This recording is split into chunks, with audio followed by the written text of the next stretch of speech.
Good evening, everybody. Welcome to the July meeting. If I could begin with the statement of acknowledgement. We acknowledge the traditional owners of the land in which we are meeting. We pay our respects to their elders and to elders from other communities who may be here today. Item 3 on our agenda is apologies and requests for leave of absence. Do we have any?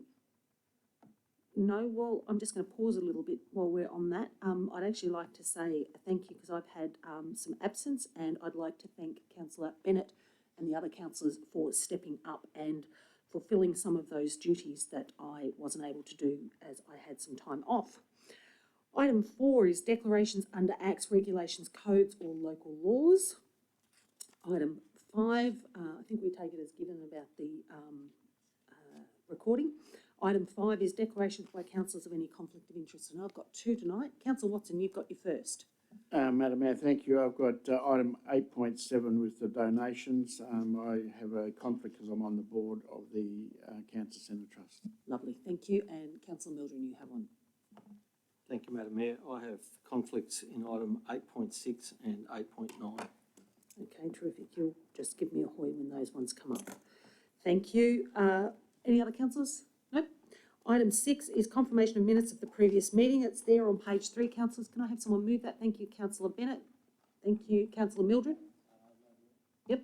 Madam Mayor, I have something that on item 8.2 of the previous previous meeting minutes, there's a couple of things that aren't quite the way I recollect that it transpired. Keep going. Right.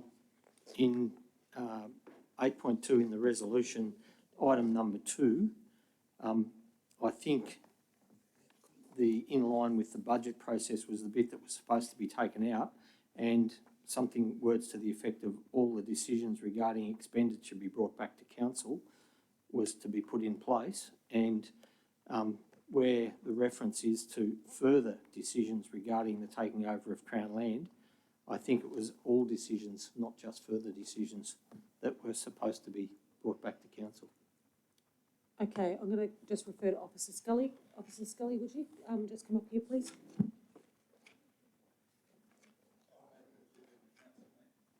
The Wodonga Hills Advisory Group interim report item.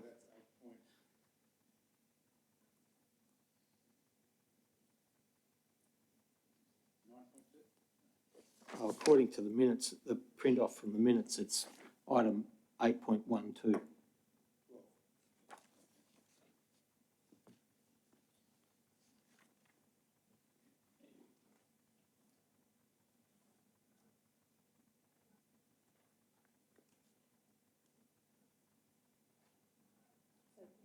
Can you please say that again, Councillor Mildren? Because in point number 2, yep. Where it refers to actions are reviewed by council, then in line with the budget process was to be replaced with words to the effect of and all decisions regarding expenditure be brought back to council. And then it goes on and any, and the word further, decisions regarding the taking over of Crown land that come back to council.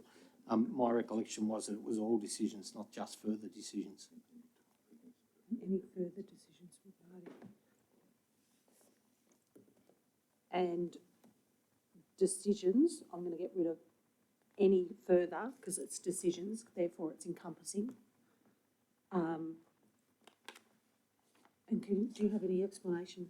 Yeah, I think the explanation, it was a lengthy item when it was discussed at the last meeting, and I think we went to the video recording and we used the words exactly as at the public meeting.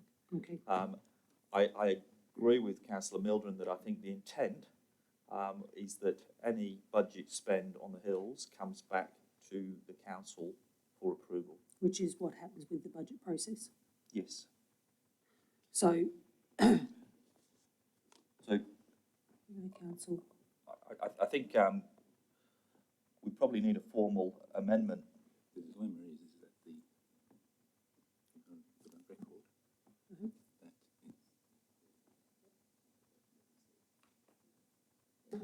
So, Councillor Mildren, it would have been great to have this today for some discussion.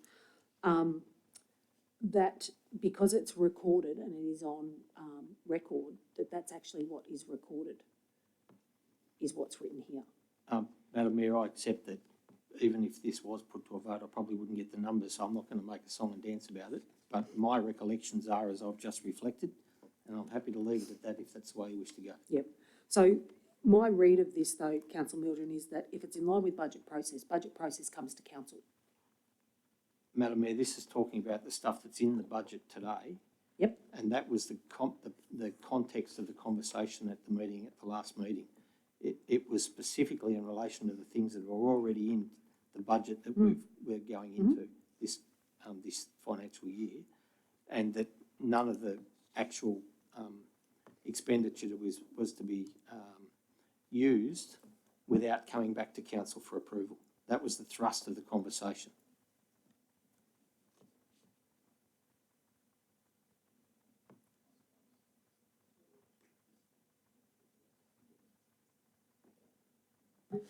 Councillor, because the minutes are what was actually recorded visually and verbally, but we could add a note that while this is what was recorded, the intent was that every item would come before council.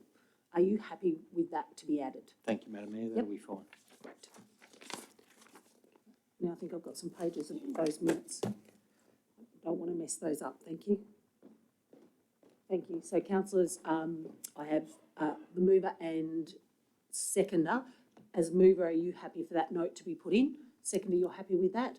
Okay, councillors, any other discussion is needed? No. Councillors, I'll put the motion. All those in favour? Thank you. Motion is carried. Item 7 is delegates' report, of which there is none. Item 8.1 is the June 2019 quarterly and monthly financial report. Councillors, it is there, and I'm just going to find the report. The recommendation for the quarterly variations to be approved are on page 22 of 22, because that's an insert into your notes. Do I have someone move that, please? Thanks, Councillor Watson. Thanks, Councillor Bennett. Councillor Watson, did you have any comments? Madam Mayor, it's just clearly that the report's been put together very well. I think a more succinct form, as we discussed, it's happy to see that we're putting forward the budget variations tonight to be approved. Thank you. Councillor Bennett? Yeah, just the one from me. We had an interesting discussion today about this, and there was a point around it's on page 7 of ours. I'm not sure if it's the same for people in the audience, but it was lower waste management contractor costs, and so we were asking some questions around why that was, and that's actually because each year when we budget about how much waste is going to be in our bins, we look at our previous year.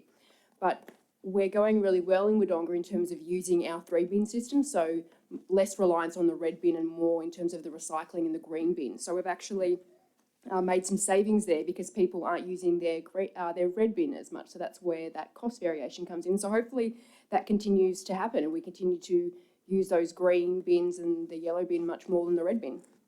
Thank you. Any other comments? If I could just make I've got a couple of questions actually. First up on page 9 of 22, there's the list of the capital budget variations. In there, we've received some funding for Spring Gully Road and Macintosh Road, and then they offset each other in this table. Just a question, and it is without notice, but I can't remember from memory, but did we actually receive full funding for both of those bills? We didn't have to contribute?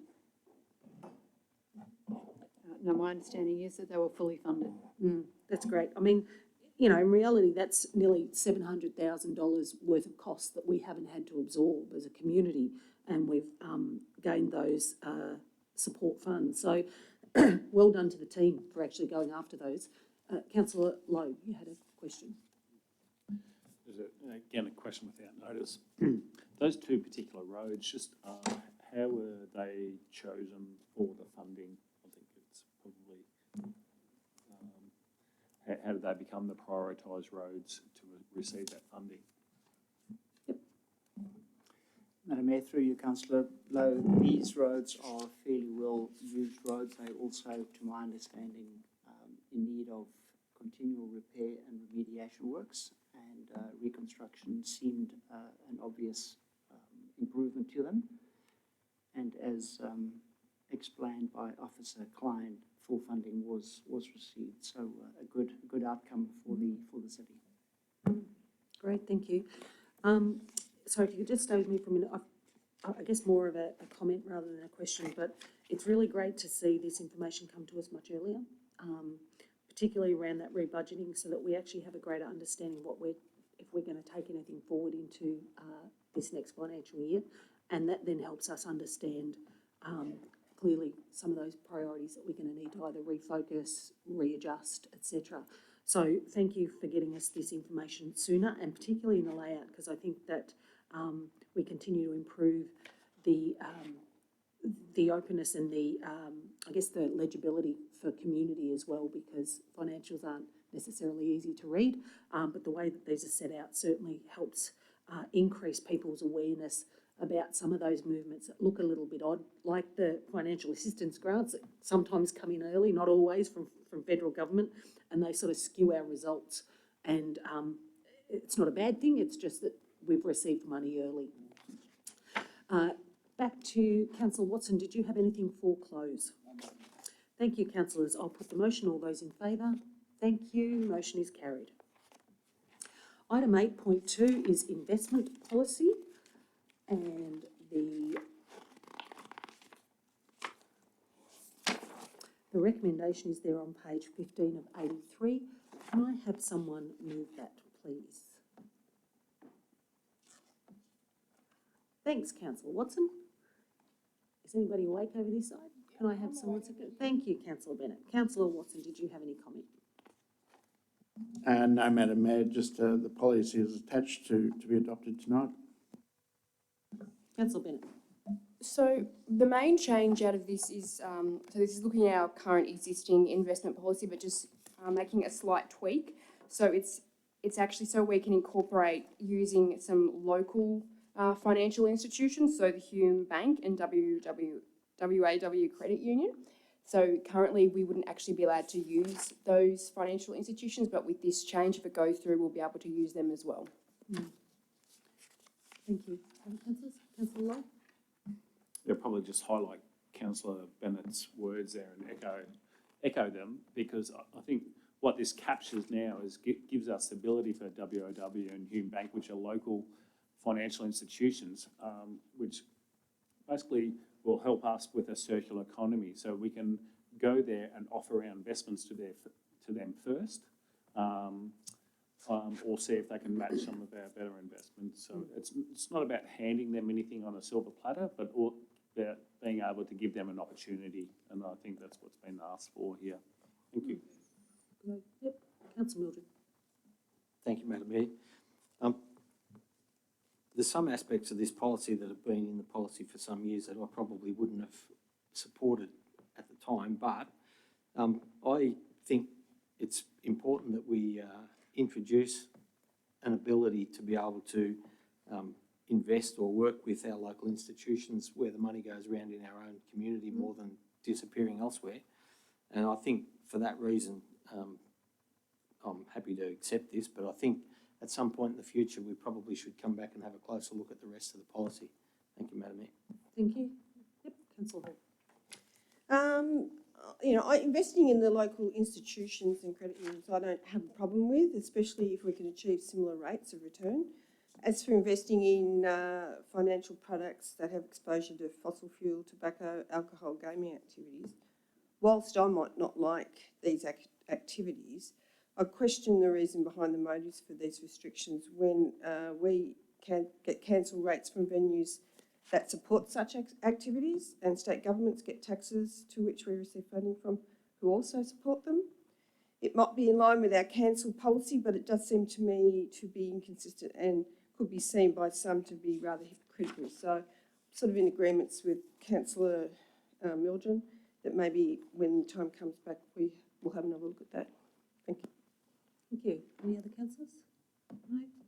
No. Councillors, I'd like to make a comment just particularly around the addition of the local financial institutions, I don't think we can underestimate the value of the circular economy. So that is, if we invest in our own economy and those funds stay local and create some more local jobs, some of those values are almost insurmountable. In addition to that, you see the other community benefits that are occurred. So, for example, with Hume Bank, they support things like Water Trust. You've got Bendigo Bank having their own community grants program that actually comes out of direct deposits. They actually allocate funds that then they don't take in as profits. They actually give it back out to communities. So there's actually multiple benefits that can be gained. And clearly it's not about any sort of bias towards them. It's actually about if all other things being equal, then absolutely we should be having a look at them. So opening up the policy to allow that, I think, is good practice. Always room for improvement for other parts of the policy, and I'd look forward to councillors putting forward those suggestions. To Councillor Watson, who I believe moved this. Councillor, did you have anything else you wanted to add? No, Madam Mayor. Thank you. Councillors, motion is before us. All those in favour? Motion is carried.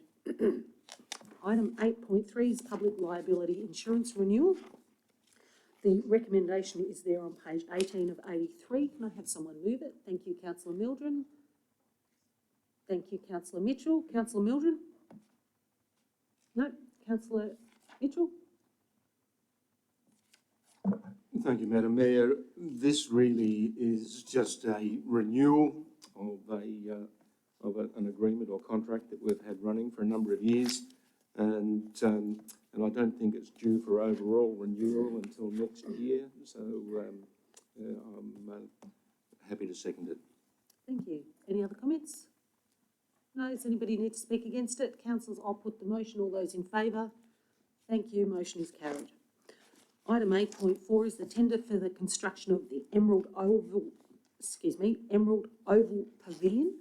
I'll just find the page for the recommendation. Recommendation is on page 24 of 83.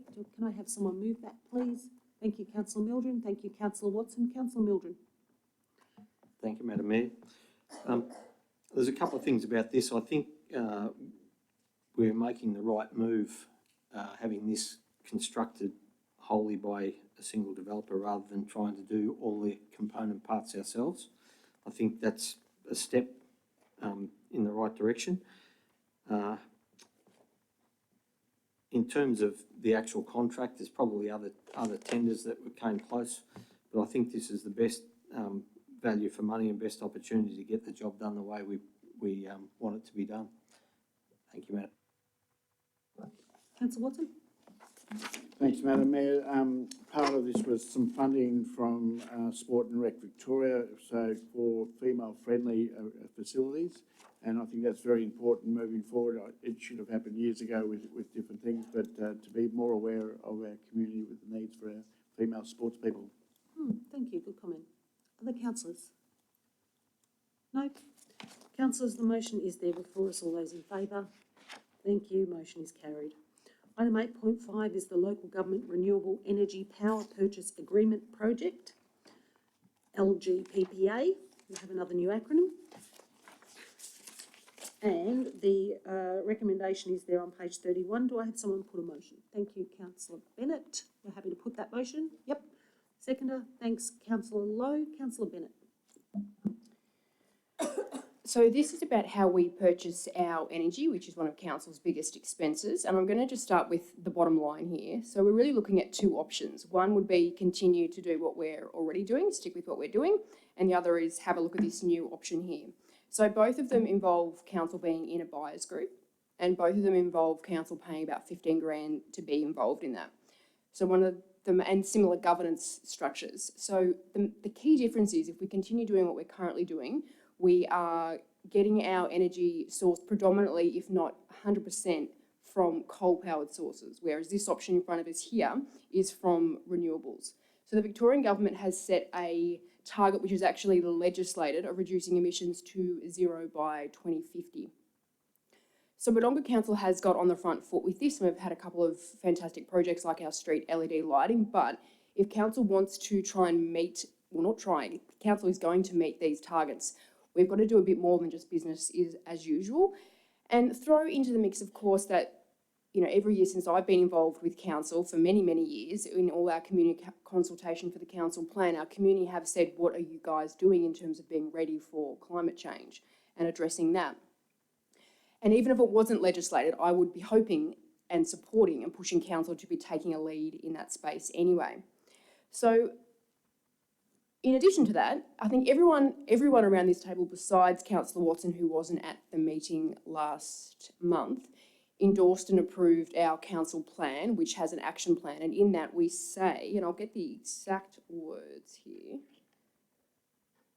we say that we are going to further investigate ways for the council to reduce its carbon footprint through energy efficient programs and investigate sustainable options for future-proofing the city and its key assets. So everyone in here approved that and said, yes, we endorse that. With this particular agreement, there are 39 other councils in Victoria who are looking to sign on, and we've been told when we had this discussion at our briefing that there are more councils looking to sign on.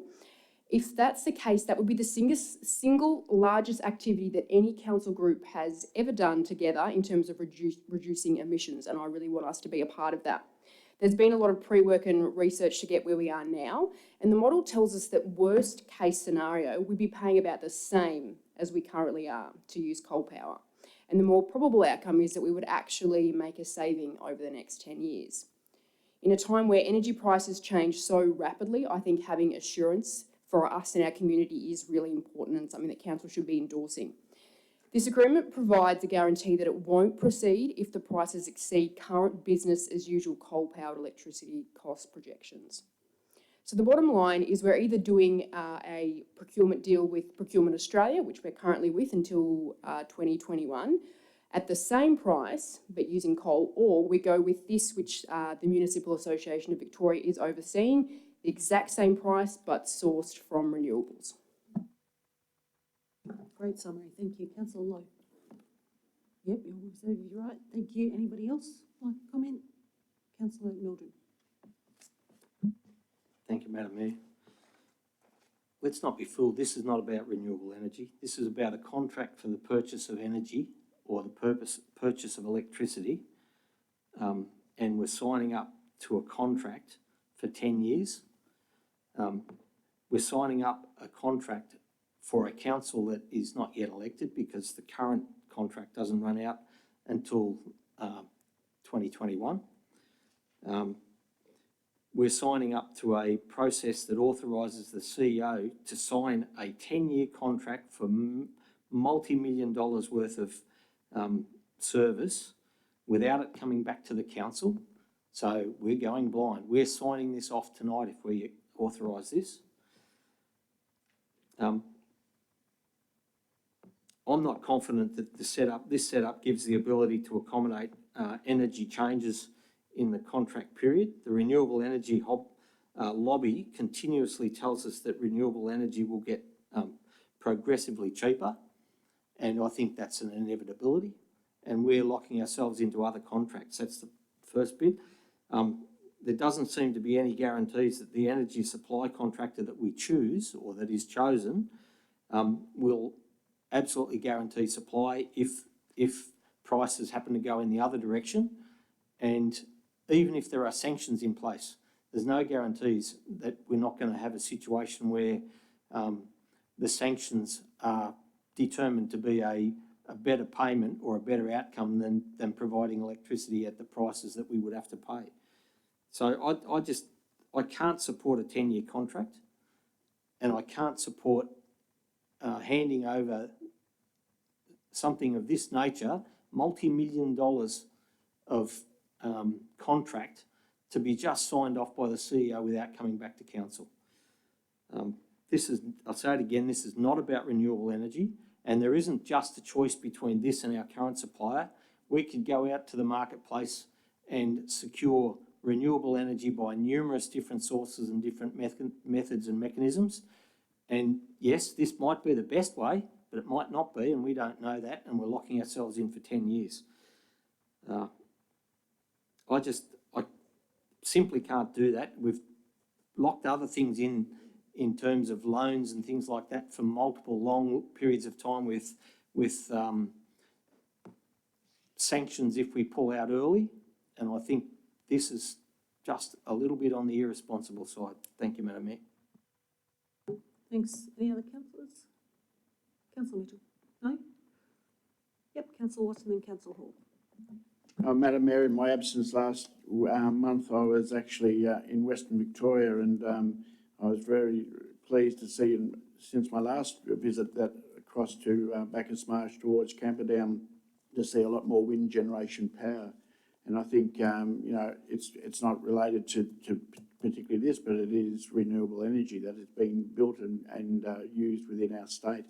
And then to see that our area of Victoria is such a high sunshine area where energy through solar and in time batteries, I think it is a long-term planning we've got to do, and this 10-year contract's a good way to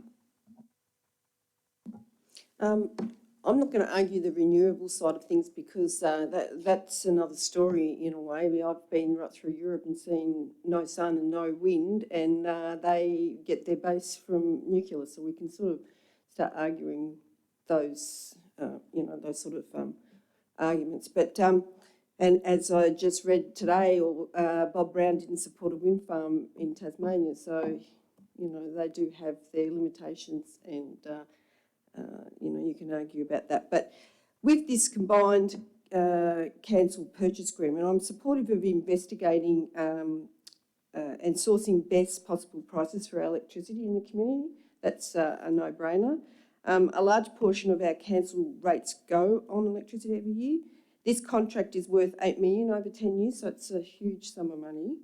I hope that from this tender process that some savings will be had, though I might add this is not guaranteed, and it says that in our report.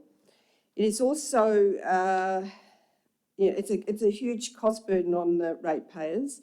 So I feel it's most important that if we're going to give authority delegation to sign the contract, it should come back to council beforehand.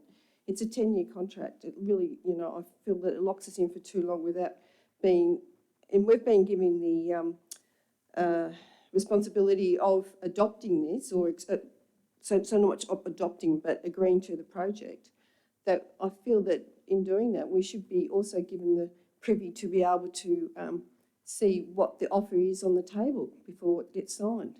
I mean, they say that it's needs to be done quickly. It could be within 3 days this has to be signed off on, but it's an important agreement and a contract, and I think we can get together in 3 days and have a look at it and see if it is the best costings for us going forward. So that probably is the biggest issue I have with approving of this agreement. As I said, it's $8 million. It's something that I really would like to have a look at before I sign to. Thank you, Councillor. Councillor Lowe, did you want to speak? Yeah, I was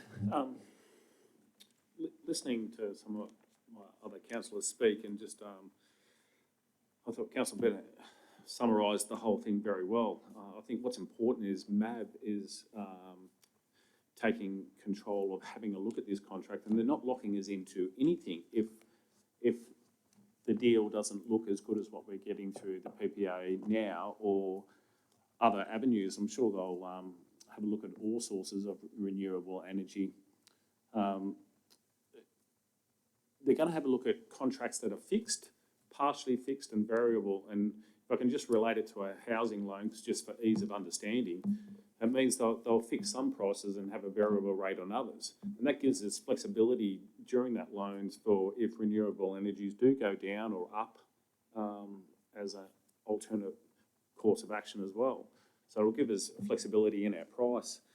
We're talking about, you're right, Councillor Hall, we don't really want to get into a debate on renewable energy with no sun, no wind, because there's also water as well. And water at the moment, we've got creeks with turbines inside creeks that are producing more energy than both of them put together. So having a renewable energy sourced electricity, we'll be looking at all those options, not just one, wind and sun. I think the important thing is we'll be no worse off, but we won't be using coal power. And I think that's probably getting lost in all this. And we're not getting locked into anything. We're getting investigated to see if this is the right course of action for not only us, but 39 other councils that are signing up. Plus, I've heard that there's actually going to be more than that because they're excited about what outcomes could happen from this particular contract. Thank you. Councillors, if you'll allow me, I've got a couple of questions and they're to the CEO. My understanding is what's actually before us tonight and the recommendation that's actually before us isn't to lock everything away, it's actually to go away and do the investigation. Is that correct? So it's to join those collective 39 councils to ensure that when the MAV go in and negotiate this contract on our behalf, they have the largest amount of buying power. But this is a tender process in effect, and we have got that get out clause. So if at the end of that tendering and that collective buying agreement, if the deal's not as good as business as usual on a like-for-like basis right now, then we can elect not to proceed. But obviously being in and growing the scale of 39 councils bidding as one means that hopefully the market price would be extremely competitive.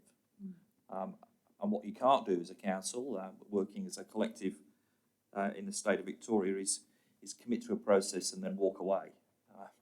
So this is about joining forces with our colleagues to create the best deal we can across multiple councils. The other clarifier I'd like to ask is, given that they're actually going in through the tender process, there's still negotiation in and around a contract. This actually isn't about a whole contract that's already been designed and signed up for, etc. This means that MAB's going away to actually look at not only negotiating a price, but also negotiating a contract of what that might look like for 39 councils. That's correct? Yep, that's correct. Okay.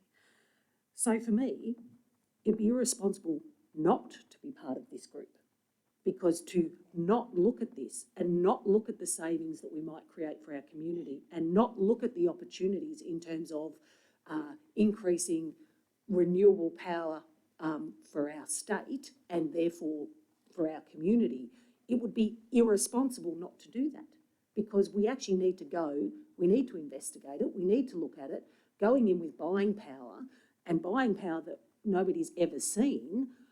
Councillor Hall, unless it's a question, it's with me. Councillor Hall, still with me. I'm calling a point of order. Yep, sure. I never said that not going into. Councillor Hall, what's your point of order? Well, the point of order is you're making a statement that we were implying that you don't go in and investigate it. Councillor Hall, I've made no comment around yourself. I've said my own view. It would be irresponsible not to do this. I'm not sure what your point of order is. Well, I think it was aimed at the comments that we've made. Okay, Councillor Hall. I'm going to continue because this is my view around what's sitting before us. I would like to see this information. I'd like to be sat at the table so that we give ourselves the very best opportunity to look at this. And it is a large contract and it is a large spend that we undertake for our community. So for me, it would be irresponsible not to be sat at that table and have the discussion. If it meant it locked us away 100%, that we'd have to sign up for it. Ultimately, if it looked like it would be a worse outcome for our community, then of course I wouldn't be supporting it. But to not be at the table to investigate would be irresponsible. Councillor Bennett, for you, for close. Just a few questions. I think Officer Klein, or maybe it's the CEO. My understanding is there is review points through this 10 years. Is that correct?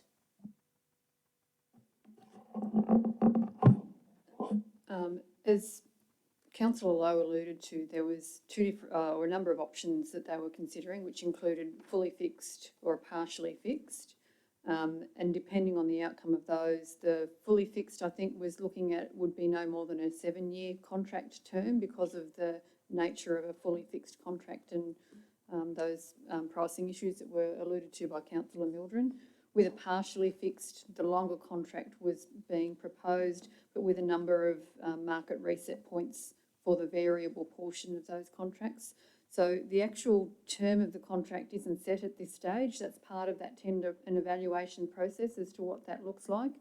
The point of this paper is to get an agreement from the council that they are committing to undertake this process to establish the amount of electricity that we would like to put in the mix for this particular arrangement so that the terms of the tender can be negotiated fully.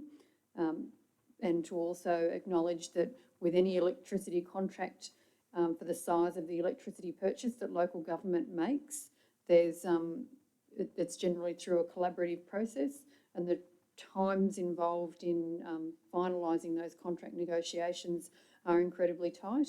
In this case, they've indicated we'll potentially have a week from which the contracts are resolved to sign those contracts. In the previous electricity contract we went into through Procurement Australia, we got CEO approval to sign those contracts, and we had a 3-day turnaround time from the time that they were put on the table. So it's the nature of the industry. We don't have much say in that turnaround time. So that's the purpose of the paper, is just to get that commitment and to make sure that we're able to react when the proposal is put to us. And just one more, what's the current time frame for our current contract with Procurement Australia? So we've got that in the paper. The current contract finishes 30th of June 2021. And sorry, when did that contract start, just to clarify? That was a 3-year contract. Thank you. So, like we've spoken about, the cheapest way for us to do this is as a collective. There is absolutely no way our council could negotiate this kind of a deal just as our individual council. We do not have the capacity, the time, the money, or the expertise to do this. The reason, even where we are now, so much research has gone into this that our council would not have been able to conduct itself. So being involved in that collective is where we have some power here. And just to touch on what our mayor spoke about in terms of what is really being irresponsible. What is being irresponsible is us going against a council plan that we all, besides Councillor Watson, but I'm sure he would have, we all endorsed, saying we were going to do what we could to reduce our carbon footprint. That would be irresponsible. We're custodians of this world for the future generations to come. So we need to be doing everything we can to ensure that generations to come can enjoy the world that we're currently doing now. And it would be irresponsible of us not to look at every single option we have to make that world livable and everything that we get to enjoy about right now. Thanks, Councillor Bennett. I wasn't quite sure you'd finished there. Councillors, the motion is there before us. All those in favour? Against? Motion is carried. Yes, you can.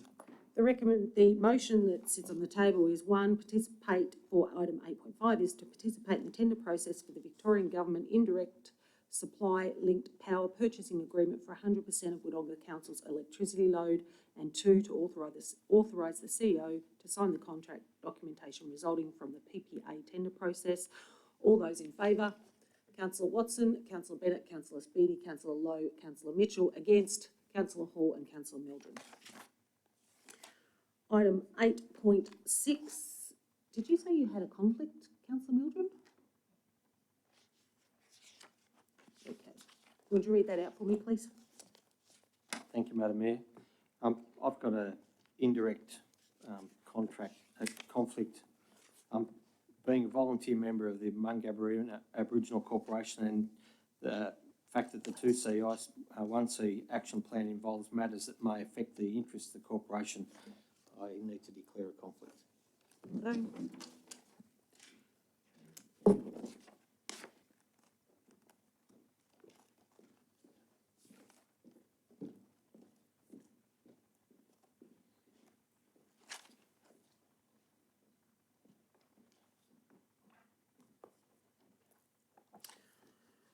Councillors, the recommendation is there on page 34 of 83 for the Two Cities, One Community Action Plan Progress Report. Can I have someone move that, please? Thank you, Councillor Watson. Somebody else? Thanks, Councillor Lowe. Councillor Watson. Thanks, Madam Mayor. As one of the council delegates that sit on this Two Cities, One Community, once again, it's a report here for the progress of how it's going and also endorse the action plan going into 2019-2020. There is a couple of things where we're working together on, is like the Albury Youth Strategy and the Wodonga Strategy, and some other exciting things. I mean, there's so many items that we could list, but the work between the exec of both councils, the council laws of both cities, and the staff that are in all the different units are working well together to bring good outcomes for the city cross-border. Councillor Lowe? Yep, probably there's part of our Two Cities, One community agreement was about keeping our community updated through the whole progress, and the word transparent is used a lot in government circles, and this is just one way that we're doing that. We're just keeping people informed of what we're doing. But a highlight out of this one was we had an action plan to strengthen working relationships with state and federal government through provision of a shared vision and integrated approach to planning and service provision. And through the partnership of Two Cities, One Community, we have obtained federal funding for $3.2 million for a regional city deal to investigate ways that we can better enhance both cities to not only produce economic but also better our infrastructure and also our social outcomes between our two cities. So that is a major, major highlight in this report here. Just thought I'd bring that to attention. Thanks, Madam Mayor. Yeah, good comment. Thank you. Any other councillors? Yep, Councillor Bennett. Just a couple of quick points from me. One that it's a pretty simple one, but I think it has made a whole lot of difference, is at the Albury Airport. As soon as you get off, it now says, "Welcome to Albury Wodonga," which is really nice to see that. Another one is, I know when this initially came to us, I think we were in this room, and there was some concerns about maybe Wodonga might not get a good deal out of this. There might be more things happening over in Albury. But an example of where that hasn't happened is our regional cricket facility. So that facility is actually in Wodonga, but Albury put their money where their mouth is and have actually put money in their budget to contribute to that. So that's really good to see. And I've had a number of community approach me about this, and obviously the message is out and people are really, it's hit a note with people because there's a number of people saying now that Albury and Wodonga are working together. So it's great when community are seeing that and really on board with that. So thanks to our Mayor and Mayor Mack and Albury, who have been pushing this for so many years and continue to do that. Thanks, Councillor Bennett. Yep, Councillor Mitchell, go for it. Thanks, Madam Mayor. I'm not a member of the 2C1C committee. I would probably like to be at some stage. I'd just like to make a comment, and that comment is that Saturday a week ago I was honoured to be able to open, in conjunction with Mayor Mack, the NAIDOC Week in QE2 Square. And the cooperation between myself and everyone from Albury City Council was just exceptional. Basically, it was a bit like me being treated as an Albury councillor, and I'm sure the reverse would be true should they come over here. So, very happy. Yeah, good Thank comment. you. Thanks, Councillor Mitchell. Yep, Councillor Hall.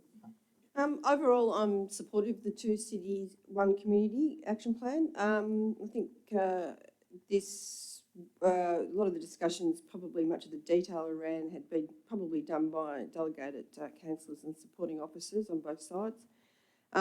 There are some action plans that I probably was not aware of, and I don't know why.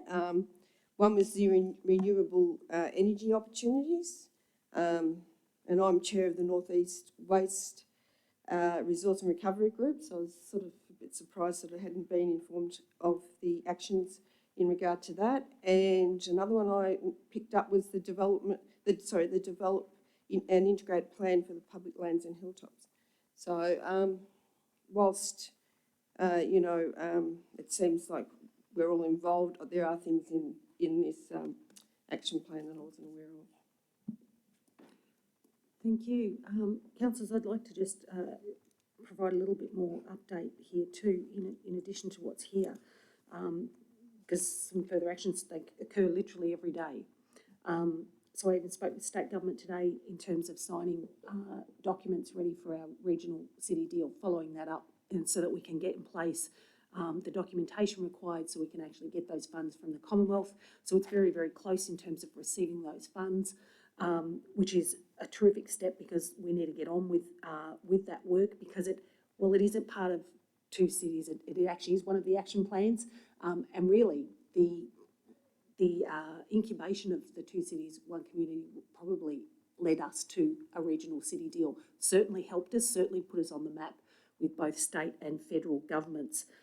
And I think we should continue to celebrate that regional deal, particularly coming out of the two cities, one community, because it's not just a game changer, it's as significant as seeing the implementation of the corporation in this region. It's as significant as anything that we've seen that's come before in terms of changing the future of our cities.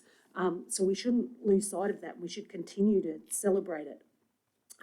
In terms of the details in the action plan tonight, Council, well, that's disappointing, because those things have actually been there from the get-go. So, we get a lot of documentation, and so sometimes things are missed when you read it, because we get volumes and volumes and volumes of work. But, those things are really important, because collectively, not only do we share an economy, we actually share an environment. So really important that we absolutely work together. And Councillor Mitchell, it is great to be working really closely with Aubrey. We have a terrific relationship to be able to ring up and discuss some hard stuff as well as the things that feel nice and are really great to attend. And that's better for our community. And ultimately, that's what really counts. Better for our community, better for our businesses, and that's what sits us at these tables. And so great to see the work that's been done. It's been done while we're waiting for this money to come in, so our staff have had to take on extra tasks. They've worked really hard to get this stuff absolutely cracking. So through you, CEO, I know, Deb, I'm looking at you because I know that you've picked up a lot of this stuff, but equally so has Leon and Narelle. You've all worked incredibly hard to make this happen, and it'll be 2 years come this October. But gee, we've already put some pretty big runs on the board, I would say. To Councillor Watson, moved it, I think. Thanks, Madam Mayor. It's just, it is very positive, and I think one of the other things that we'll be moving forward with the election announcements and money and things is the Barrendever Fields, where we can really do some great work, because we want to build some assets that help both cities and the development of sport in our region. Councillors, the motion is there before us. All those in favour? Thank you. Motion is carried. We'll just wait for Councillor Mildren to come back in. But Councillor Watson, you need to go out. Would you please read out your thing so we'll... Yeah, thanks, Madam Mayor. It's relating to donation and sponsorship request for the city, 8.7. It is an indirect interest because of conflicting duty, as I'm a board member of the Cancer Trust Fund at the Cancer Centre, and therefore I have to withdraw from this item. Thank you.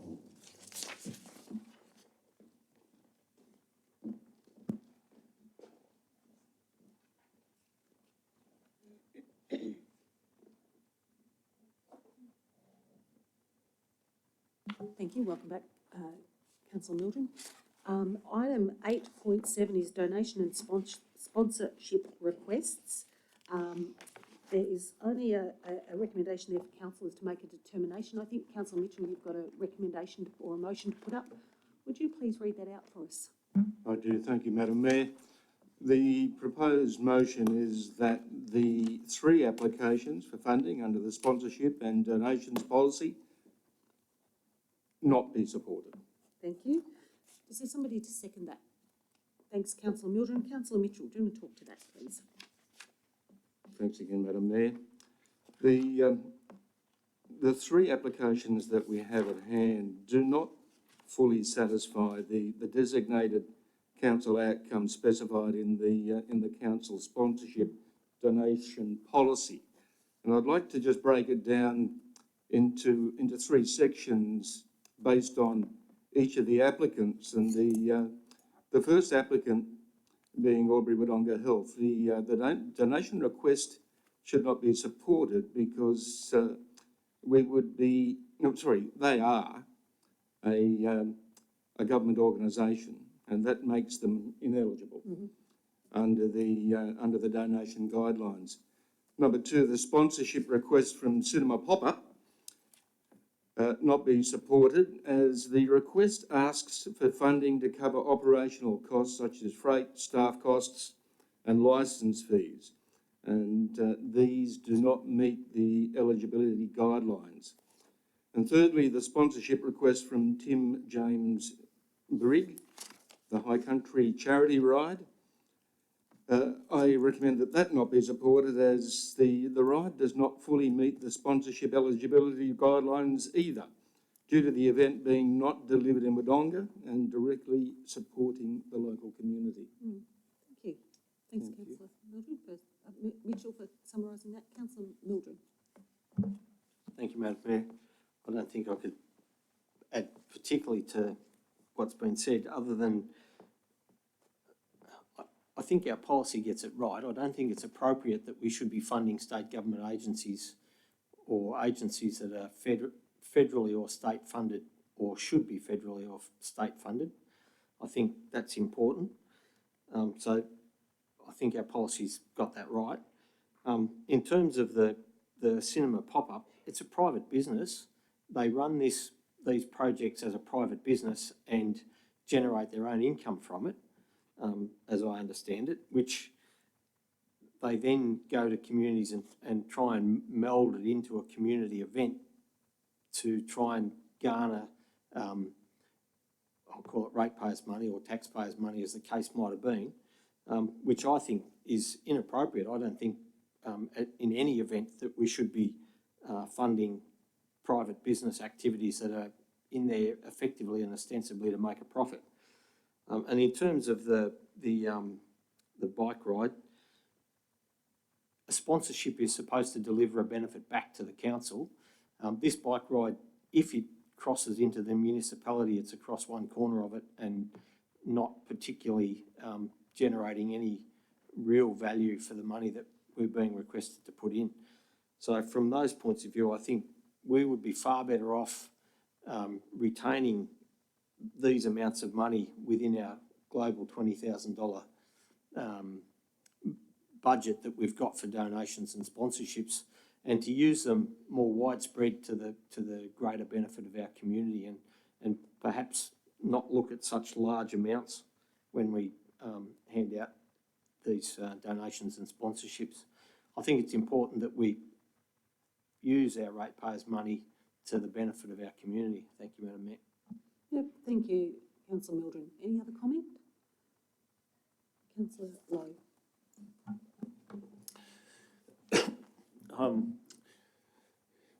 This was a hard one for me because each and every one of these causes has a really good outcome at the end of it.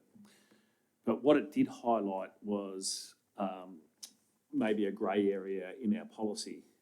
And Councillor Bennett last year touched on some grey areas in other policies that we had that we needed to fix up. And I think this might be one of them, because I think if the Albury Wodonga Health ask come through as a subsector of the hospital, because not all of the hospital is actually government. There is charities within that hospital that just reside there and rent there. So if it actually comes through as one of them, then it doesn't disqualify itself. But because it's come through as a government agency, going by our policy, it disqualifies itself from that. And we've all agreed that as council, on behalf of our ratepayers, that we'll will donate or sponsor $20,000, and it's got to be distributed, not necessarily evenly, but we have to be conscious of the fact that we've only got $20,000 for the year. Because I agree with other councillors with the James Briggs one, the ride, it actually stops in 3 other towns, and they have overnight accommodation in other towns, but they're not our towns. And whilst they're going to give to the Cancer Trust at the end of the day, which is a great cause, it still has no social outcome for our community, which is one of the guidelines, again, in our policy. Now, we could argue as 2 cities, 1 community, that by the numbers that we get to our Relay for Life and other fundraising activities, that everyone is support of the Cancer Trust and Cancer Hospital and everything like that. We've got to be mindful of having everyone come to us for an ask. And unfortunately, sometimes it is, you know, there's no one charity or one ride or one sponsorship that is more important or one cause than another. But we have to be responsible with ratepayers' money, and we actually have to be guided by our policy here. And at the moment, our policy says and disqualifies these guys from us being able to actually determine whether we proceed with these things. Yeah, that's probably all I've got to say. Thank you. Did anybody want to speak against the motion? Do you want to speak for it? No, I'm looking at Kat, sorry. Yes. You want to speak for it?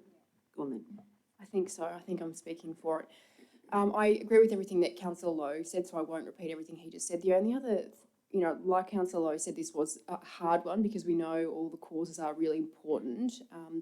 I was actually a bit partial to the cinema one because I've been to quite a few of these events over in Albury when they've run these type of events, and they have been absolutely packed. Like, there are people who have missed out on these events because there were so many people there. And so whenever I go to them over in Albury, I think, oh, it'd be so cool if we had these over in Wodonga. And I know lots of Wodonga people do go over to Albury to those events. So I was a bit partial to that one, but I certainly wouldn't have supported $5,000, that, not a quarter of our budget towards that. I wouldn't have supported that. But maybe if there was another option for us to get back to these guys and say, what else could we do that doesn't involve a financial incentive, but what else could we do to help encourage them to come here? I know lots of people in the community would love a cinema pop-up here.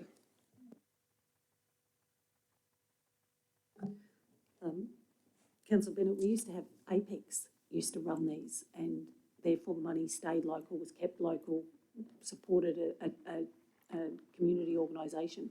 So potentially there's, you know, opportunity to reinvigorate those and work with Apex to do that, because they are a really great event. Councillors, back to you, Councillor Mitchell, for any close. No, thank you, Madam Mayor. I'm happy that the motion be put. Thank you. Councillor's motion is before us. All those in favour? Thank you. Motion is carried unanimously. Great. If you could roll Councillor Watson back in, please.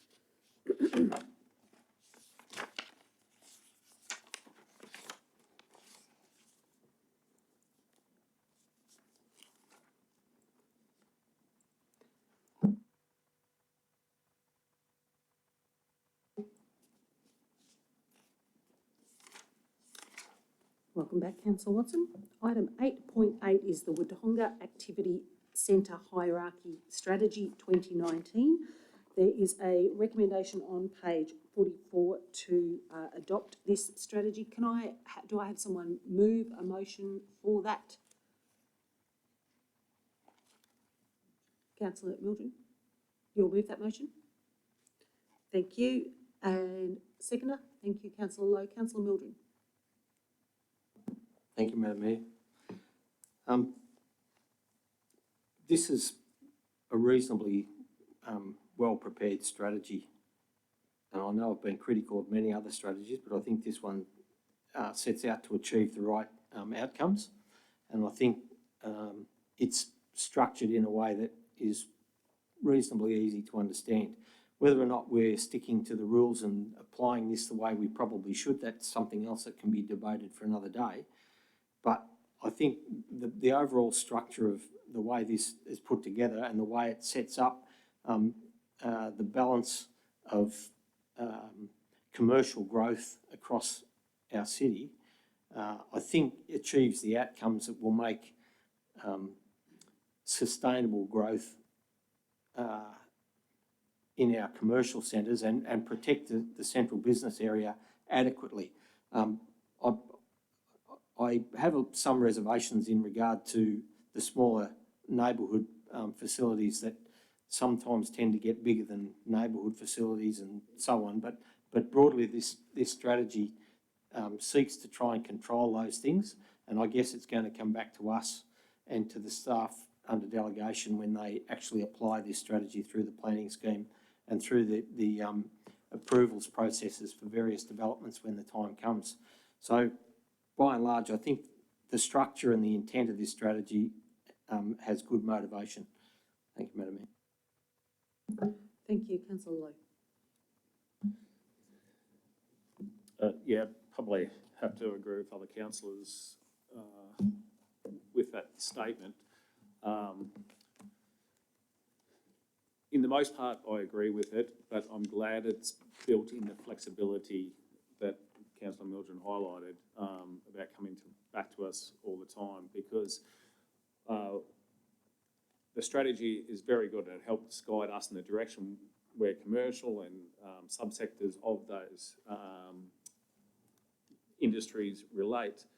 But what it hasn't done, and that's just generally because it wasn't in the scope of the works, was highlight what new business looks like. And we might have, it could be retail business, it could be commercial, it could be industries that we don't know about.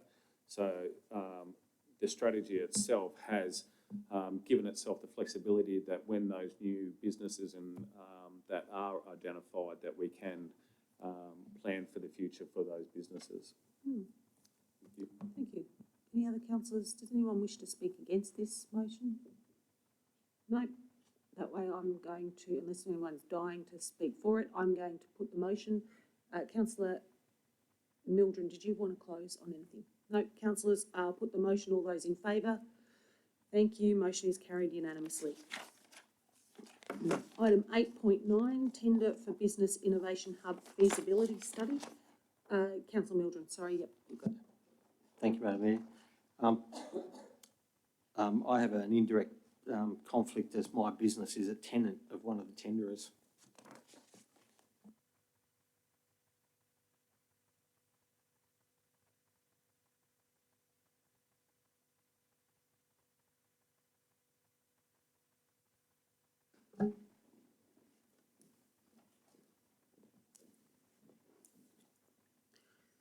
Okay, councillors, there is a recommendation on page 50. Do I have someone move that as a motion?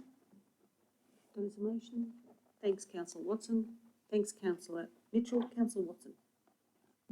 Madam Mayor, we have got some funding agreement with the state government on this tender Business Innovation Hub feasibility study. So I think it would be very ill-advised with us not to go ahead with it. And for the contract sum of $300,000, the scheduled rates and submitted, I think this is a worthwhile thing to investigate and go forward with. Thank you. Councillor Mitchell. Thank you, Madam Mayor. Our city is growing exponentially at the moment, and to put an incubator such as this in place as soon as possible, I think is imperative. Thank you. Thank you. Other councillors? Councillor Hall.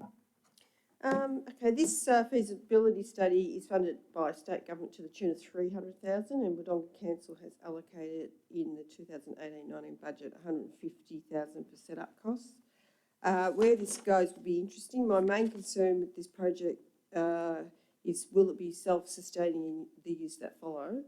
Probably not supporting the council funding the hub in the future years, as it could become a costly ongoing exercise, and it's not a service I feel council should provide. But it's in the budget, and if it gets off the ground and is self-supporting, then I believe it will have achieved what it set out to achieve. So therefore I'll support the motion. Councillor Bennett. I had a chat to some councillors in Wayne. There's recently been an innovation hub in Wangaratta, and so I got a better idea of what's happening there. And certainly this model will look quite different to that. So I think that's really important in terms of not duplicating something that's happening in Wangaratta, and taking that more regional approach and offering different options in different cities. In terms of the long-term sustainability of this, I certainly know it's officer's intent, and I know the recommended tenderer also had a large focus on that council would not be in this for the long run, that council would be involved in the startup phase, but certainly for its success, that council officers and the recommended tenderer did suggest that council needs to back away from that, and that will make it the most successful. So it won't be an ongoing cost for council. Great, thank you. Councillor Lowe. Yeah, I'm really glad to see this come forward, the feasibility study, because I'm really interested to see what the outcome is from Delios. It quite excited me. When we allocated the 150,000 to the incubator hub last year, it was on the back of going and do some research on a lot of them. And whether it's an incubator or an accelerator or an innovation hub or a combination of all three, I think it's important to highlight what benefits they have to the community, because if anyone's stepped foot inside of one of these, it could be just a co-workspace, but also could be a shared workspace. It also could be a place where people go and meet that run multi-million-dollar businesses, but they're a sole business, but they just need to create networks and work with other people. So there's many benefits to the community, but also to the people that operate out of this. Sometimes it's as simple as someone needs a place to go and start up because they can't afford rent, they can't afford housing, they can't afford staff. So it's just a way of giving them opportunity to investigate whether their business will be viable or not. And what you get from this, there's many examples all throughout the world of people starting in places like this and then going on to bigger and better things. In fact, ANZ Bank actually now house their staff in co-workspaces in some of these incubators, because they think the creative environment inside that benefit their staff and their business. So just a highlight, if we've got big banking sectors looking at these, at least little old Wodonga can look at these as well. Thank you. Thank you. Councillors, if you just indulge me, I've recently just got back from some travel, and even in a place that really didn't have very much, there was actually not only co-working spaces, but incubator hubs. And I thought that was incredibly exciting. It's exciting, I think, in this notion is that what else will come out of this research? I want to highlight something though, and we shouldn't lose sight. We've actually got a co-working space currently at the end of our high street that's actually provided by the private sector. So Guy and all his team down there are doing a great job. What I'm really looking forward to seeing out of this piece of work is sort of what's the next iteration. We know that more than 50% of businesses in cities are actually coming out of these type of environments. So without one, we might not necessarily see some of that new thinking start to emerge. But I think the most exciting thing is they've been put on the ground. There's lots of evidence. There's lots of evidence of what's worked and what hasn't. But then there's the new thinking that then lays on top of that. So it potentially puts us ahead of others that are already in the marketplace. So I think it's incredibly exciting. I think we shouldn't not support our current business that's already operating in this space. And I think we need to keep that in mind as we go through this thinking. But, you know, to have state government money to be able to invest in our business community, I think is incredibly exciting. Councillor Watson, I think you moved it. Thanks, Madam Mayor. I think it is very exciting, and particularly that we've built the city now and it's just really, really waiting for some really great developments and things like that. And if it can be done through this hub and through this investment and bring new people to the city, as well as you said, Madam Mayor, supporting our current business, I think it's a great thing for our city and our region, and our two cities, one community would benefit from it as well. Thanks, Councillor Watson. Councillor, this motion is before us. All those in favour? Thank you. Motion is carried unanimously. If we could bring councillor Mildren back in, please.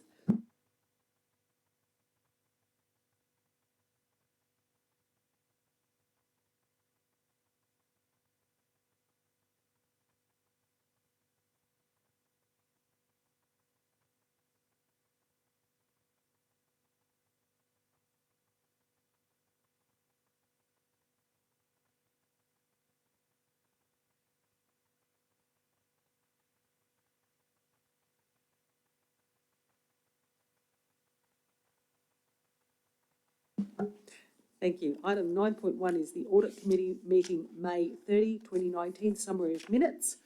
I'm guessing, councillor Mitchell, you might want to move this, given that you're our sitting member on there.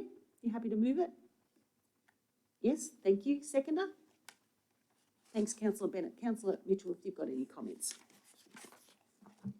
Thank you, Madam Mayor.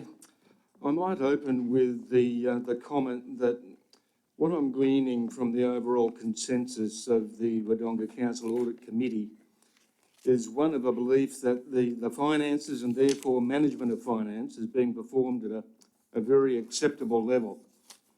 The 2019-20 budget is lean and it benefits to the ratepayers of Wodonga, or the benefits to the ratepayers of Wodonga are greater than they have been for a number of years. The committee, aside from this, is now reviewing individual departments of council. The committee looks at best practice and compares this with current observations. As we move through this process, minor issues have been identified and the appropriate advice is relayed through to the correct channels. My bottom line remark as we start our new budget year is a green tick. Thank you. Thank you.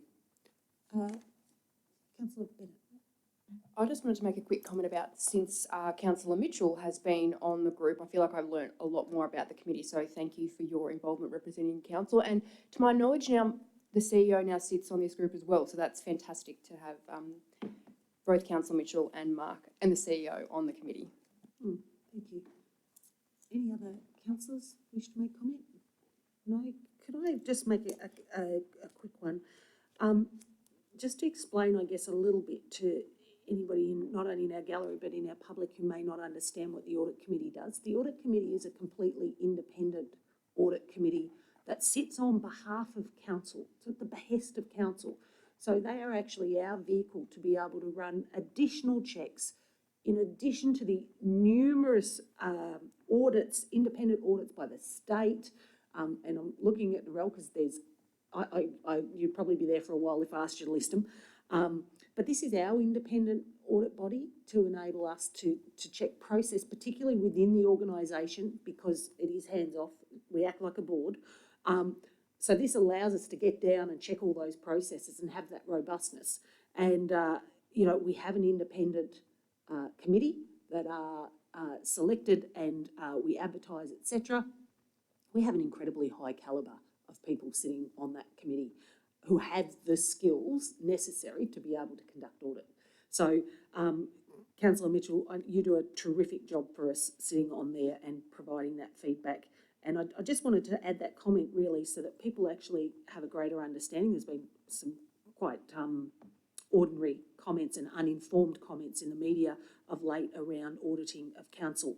And so, you know, I wanted to highlight just the sheer number that we already do, but in addition to that, we've also got another layer, which is our audit committee, and that's what Councillor Mitchell represents for us. Councillor Mitchell, did you have anything to close? No. Councillors, motion is before us. All those in favour? Thank you. Motion is carried unanimously. Item 10.1 is the planning report. It is for information only. Was there any questions or any comments? No. Item 10.2 is the building report, again for information only. Any questions or any comments? Nope. Item 10.3 is the competitive services report, again for information only. Yes, you've got a comment, go for it. Just had a comment about this one. So there's one in here on page 59 and it's around developing a tree management strategy. So you might look at that and go, gosh, is this just another strategy for the sake of making a strategy? But this is actually in our council plan to develop a set of custom tree management guidelines. And certainly the more that I learn about community planning, the more that I learn about the links between climate change and human health, the more that the importance of trees continues to come up. With our last recent develop of High Street, the main questions that I got was around our trees. So what's happening with the current trees, what trees are going to be put in, how much water do they need, what kind of trees are they? That was the questions that our community had, was around trees. And we know that trees literally lower the temperature. So in a time when the temperature is rising, it's even more important ever to have trees. So it sounds sort of interesting to have a strategy around this, but certainly having a better understanding about Wodonga and what kind of trees we need in Wodonga, I think, is very important. Thank you. I think if I can add to that, Councillor Bennett, it's actually also about, and I'm looking at Officer Schultz here, when we've had the recent dry spells, we've actually had to make some calls in and around watering regimes. So really keeping our eldest trees alive. Well, it's not great to lose any. When you lose ones that are 1 year old versus the ones that are 300 years old, we have to actually make those calls at different times. And so I know that this will also be part of that thinking, because it's something that we had to do and make some decisions on. So actually having some work in and around that's going to be pretty important. Councillor Lowe.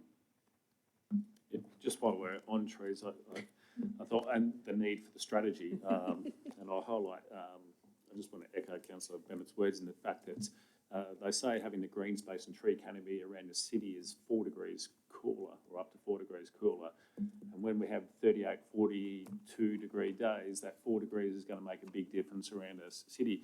But my question to Officer Schultz, without notice, and I'm sorry, but it's just because we're talking about trees and highlighting High Street, is how those trees were selected, because the uninformed, I would say, out there will assume, like some, that trees have tree roots and may or may not interrupt where all this new roadworks and pipes have been laid. So over to you, Officer Schultz, I reckon, for an answer. All things trees. Madam Mayor, I'm not going to give you the specific names of the individual trees that were planted, but there were 126 new trees that were planted in High Street. And the public will notice that the trees are planted a little higher than they have been in the past, and they are in fact separated by quite some distance to existing services. We've learned from the trees that were previously planted in High Street that they disrupted the services quite badly and disfigured a lot of the concrete infrastructure. We've now planted them with a vertical separation in height, and we believe they're going to give us a far better lifespan, a far better outcome without disrupting the services that are below the surface. Thank you. There you go. So it's good to highlight that it'd be fair to say that some actual thought went into the trees that were selected to go into High Street. I think that would be correct to make that statement. Okay, councillors, that is for information only. I'm going to move us on. Item 10.4 is decisions register. Again, for information only, unless there's any questions or any comments. 10.5 is Assemblies of Councillors as listed. Again, for information only. Item 11 is notices of motion, of which there are none. Petitions, which there are none. Council seal, which there is none. 14, urgent business, there is none. Questions, there is none tonight. Item 16 is confidential business. We do need to move into confidential business just briefly. And given just the nature of this item, we're actually going to ask the gallery to leave the room. We've actually left the room in other times. Go out and have a cup of tea. You get to raid the jelly bean jar. We'll be joining you fairly swiftly. It is only one item that we need to cover off. We would like to catch up with you, as we like to see you each month. So thank you if you would so kindly vacate to the foyer area. Councillors, if you just bear with us for a minute. And we're off air, Cully? Yes, we do. Thank you.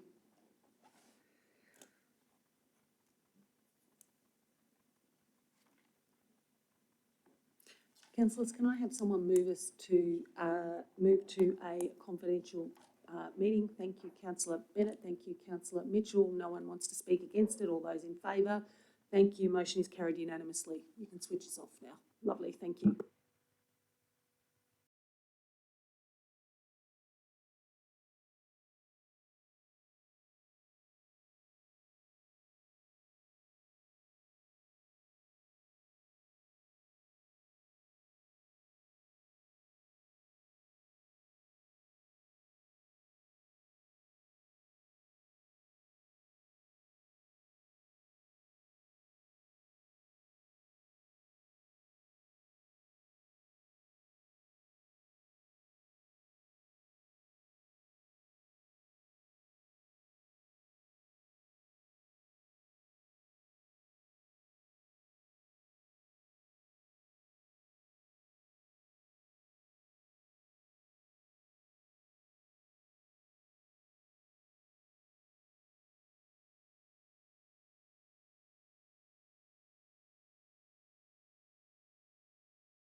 Thank you.